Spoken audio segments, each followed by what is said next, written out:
everybody, it's Robinson DUP and welcome Couchside. Anyway, I wanted to give you a back to Bulkics update. Why is it every time I shoot video you decide you're going to jump on camera? What a diva. Yeah, you. Anyway, I weighed in this morning at 179 pounds. John has upped my carbs to 285 grams on a training day, and we even upped the refeed carbs to 435 grams every Saturday. So once a week I'll be doing that. Off days, I had mentioned that we're like kind of cycling up and down. I do drop my carbs on off days to probably around 215, 220 grams of carbs. Due to the fact that I'm not training, my body doesn't handle carbs very well. I'm just going to maintain extra glycogen and water. So we want to get a true idea of what my weight's going to be.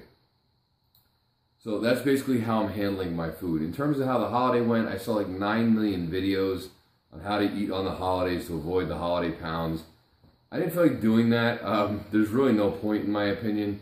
Listen, if you went a little crazy on Thanksgiving, you're not going to gain 7 pounds worth of fat overnight. Everybody needs to get a grip on themselves. You know, as fitness individuals or just a regular average Joe who works out, people need to get past that one day is going to like destroy their entire diet or put on tons of body fat. My only suggestion is that you just don't walk away from the table feeling overly gorged like you're going to throw up. Just eat till you feel full. Enjoy a little bit. You only live life once, and don't go crazy. Now, if you're in contest prep, it's a little bit different because obviously you need to be more perfect with your macros. During my Thanksgiving, I didn't weigh one damn thing, to be honest. I had cookies, I had cake, I had turkey, I had stuffing. I just didn't overly abuse it. I woke up the next day, I didn't gain 1 pound. I wasn't worried about it. And I'm on my reverse diet. I think people need to stop with the obsession over every little calorie and macro they're eating during the holiday season. Now, if you're doing that every day or several days in a row, I'd worry about it, but not for one day of feasting. In terms of how I'm feeling lately, I've had some like inflammation in my knees. The past 2 squat sessions have not gone very well. I was supposed to have a power session on Thursday where I was doing several sets of 3. According to my calculations, I was going to be doing it 335. Unfortunately, my knees just weren't feeling it, so I backed off to 315.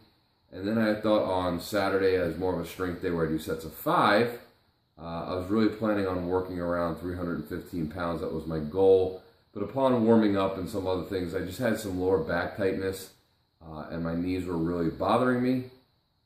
So I ended up going lighter. I probably stayed around 285 pounds, but I just increased my overall sets. So instead of doing 4 or 5 sets, I ended up doing about 7 or 8.